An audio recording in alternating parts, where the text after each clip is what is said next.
It is time to put the $599 Citrus MacBook Neo through its paces to see if I can make this thing choke. Let's get it. What's up, y'all? It's Tight Shirt Terry Warford. I'm back for another video. Hope you're having a fantastic day so far. And remember to be thankful for your freaking life today, because you ain't have to have it, especially with all this crazy stuff going on in the world. Let's just be thankful that we are alive and well, and you here with me today, and that's a blessing. Listen, the $599 MacBook Neo has taken the freaking world by storm, and its cell phone chip inside of it, and its 8 gigabytes of RAM that we talked about in my initial impressions video, which I will leave linked at the end of this video. Not gonna spill the tea here, because I want you to go watch that video after this video. That will be linked, okay? The things that we're gonna put this thing through in this video, probably 98% of people who get the Neo will never come close to putting it through all of the crap that I'm about to throw at it. However, I want to see what the thing can do. I want to know if this thing can fight. So we're gonna put it through a fight. Now, I'm only gonna use the programs that I use in my everyday work life, right? So Lightroom, DaVinci, Photoshop, stuff like that. If you're looking for videos showing off like on-device language learning models and using Blender and all that stuff, this is not the video for you.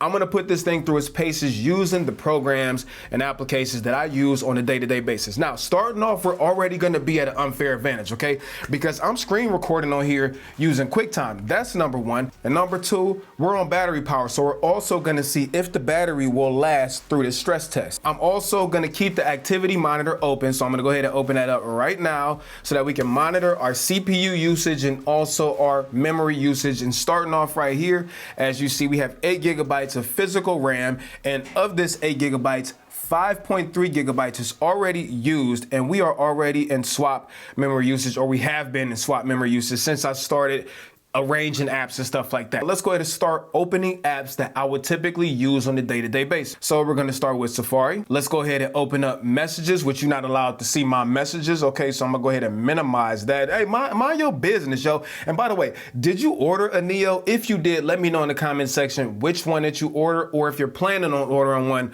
let me know. We already got FaceTime open. Let's go ahead and open up notes. Let's go ahead and minimize that.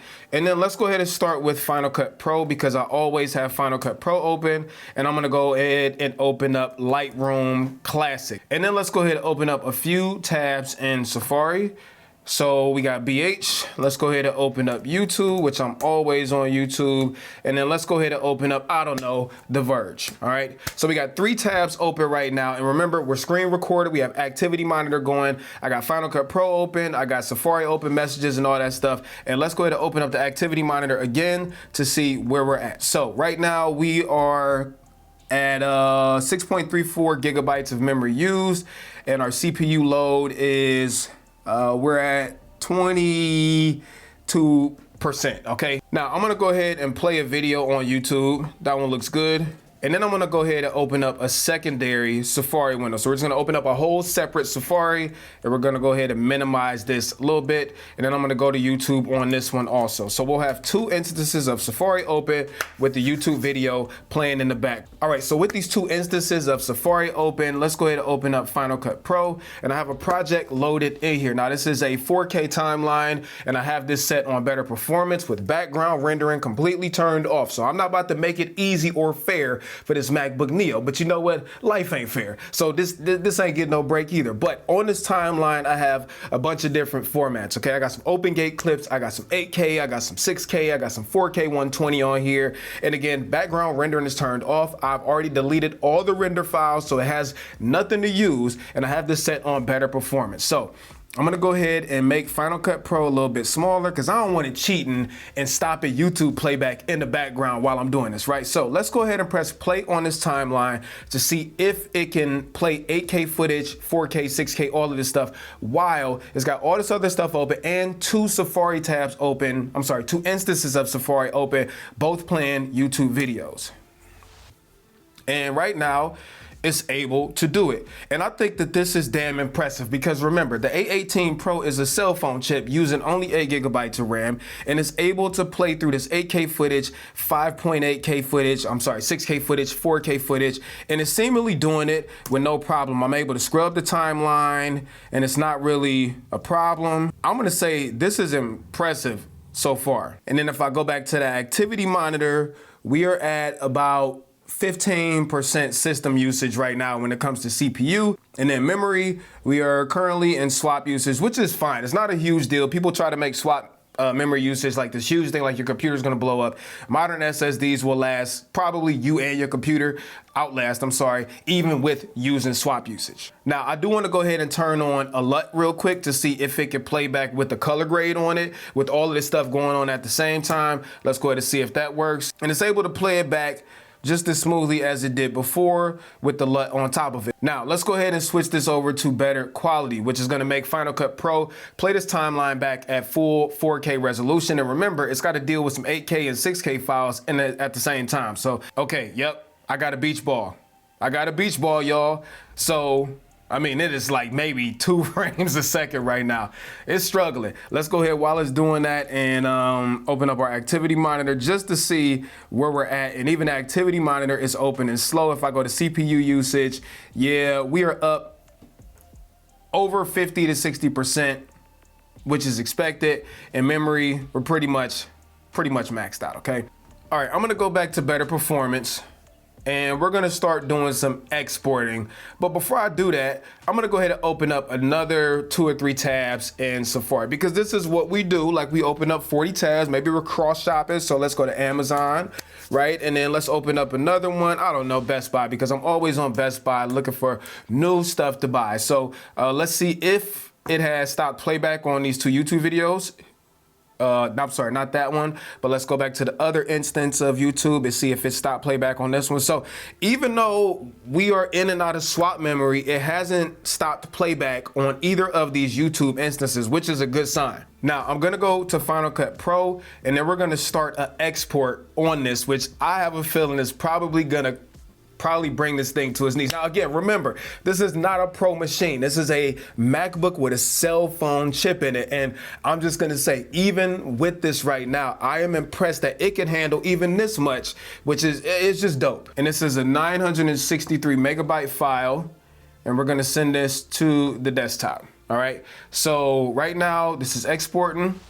This is playing back with no problem. I'm still able to go through all of my apps if I need to, but let's bump it up a notch. Let's go ahead, and mind you, screen recording and activity monitor are still going. Let's go ahead and open up Lightroom. And obviously there's some slowdown now because I am exporting in Final Cut Pro. But again, the whole point of this video is to try to freaking nuke this thing.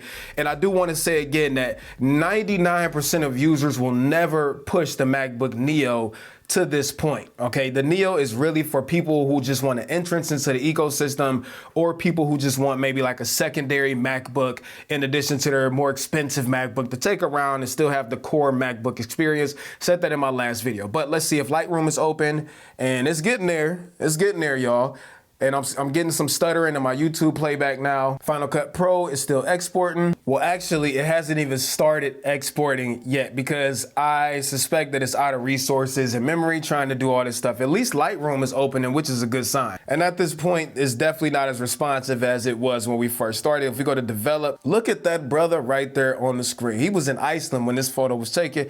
But let's just see if we can go through our carousel of photos down here at the bottom. Although it's struggling right now, it's not really getting hot. I mean, it's a little warm up here at the top. Let's open up the activity monitor and see what we got going on in here. All right, and as you see down here, our memory pressure, we are completely pegged. Yep, we are at 100%, close to 100% system utilization on CPU. So I'm not gonna throw any more at this because obviously it can't handle it, but I'm not done. I'm actually gonna stop trying to export this video in Final Cut Pro, which freed up quite an amount of resources. Now, I do want to try a different test. Let's go to Lightroom, and I'm just going to select, I don't know, maybe about 100 photos.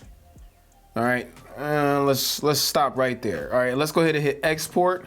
And let's make sure that these are being exported at full resolution, full quality. So right now I'm exporting about 100 photos. Let's go back to Safari. Both of my videos are still playing. Remember, we're screen recording. I got the activity monitor going. I got messages, FaceTime, and I got a bunch of tabs open and YouTube. So let's see while this is exporting, if I'm able to jump back and forth between tabs and how well it does. I mean, these are loading pretty quick. Obviously, they're not instant. I'm still able to bounce back and forth with no problem. Still able to scroll on the verge. If we open up our other instance, both of these videos are still playing. Let's go back to Lightroom, and it's chugging right along to export 113 files. So let's go back to our system monitor. activity monitor, I should say. Memory pressure, we're not in the red anymore, but we're definitely in the yellow. And CPU usage, we are at about 23% CPU load. Now, right now I have a lot going on, so I'm gonna turn some of this stuff off. I'm gonna stop some of these background processes to see how responsive it is if we're just doing something like exporting photos. Now, I've quit Safari and I'm about to quit Final Cut Pro. Once I close out Final Cut Pro, it looks like Lightroom is going a whole lot faster now. And then let's open up like Spotify, because I'm always listening to music on Spotify, and see what type of wrench that throws in it. All right, so I got some music playing at very low volume that you probably can't hear, but I'm able to navigate Best Buy's website while I'm exporting photos, listening to music, and I don't know, let's just go to Amazon also. This is probably what most people will be doing. Very, very light video work or photo work, listening to music, messaging, and shopping. Now, it finally finished exporting on Lightroom, so that's good. Our photos are exported. I got a Best Buy window, an Amazon window open. And the last thing I'm gonna do is open up DaVinci Resolve just to show you what the playback looks like with the same files that I had open in Final Cut Pro, also in DaVinci Resolve. So same combination of 8K files, 4K files, OpenGate, some 6K stuff in here. And at full resolution playback, I'll have all the rendering and stuff turned off on DaVinci. If I go ahead and press play, it plays back just fine. Actually plays back better than it does on Final Cut Pro in DaVinci. And again, these are some pretty heavy files, and it's able to play these back with no issue. It's able to play back this clip. This is 6K OpenGate. This is a clip of me trying to figure out what I'm gonna say next. Oh, actually, this is 8K right here. So let's see if the 8K stuttered a little bit, but it's running it, no problem. All right, let's go to our color tab, and I have two timeline nodes that I put on here. So let's change this to timeline. And our first node right here is a LUT at about 50% opacity. Let's go back to the edit page and then press play again. And it's playing that back with no issue. DaVinci Resolve, these same files, again, 6K, 8K, 4K 120, it's able to play these back even with a color grade on there, which is fire. But let's go back to our color tab. Now, I don't have DaVinci Resolve Studio on this because I have it on my other two Macs and I'm not about to buy another license. And now we're gonna turn on some noise reduction. And if you know anything about Resolve, you know what noise reduction does to any machine that it runs on. So that's why you see DaVinci Resolve Studio on the screen, because this is not a studio version, it's not unlocked. So you know they're gonna put the watermark on there. Let's go back to the edit page and see if it can play back now with LUT and noise reduction turned on.